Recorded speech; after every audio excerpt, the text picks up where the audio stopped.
शुभ संध्या। अक्षय तृतीया के दिन 3 दीपक अहाँ प्रज्वलित करू।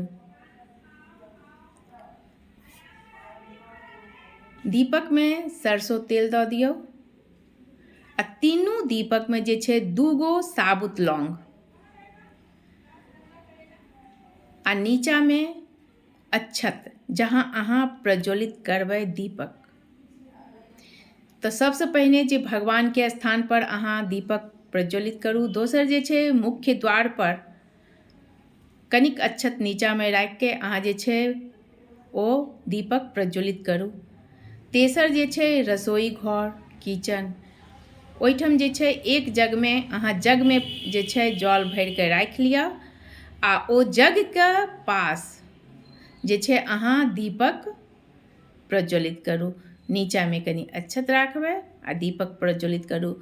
रसोई घर में जे दीपक प्रज्वलित करै छै ओहिसँ जे होइ छै पितृदोष नहि लागै छै।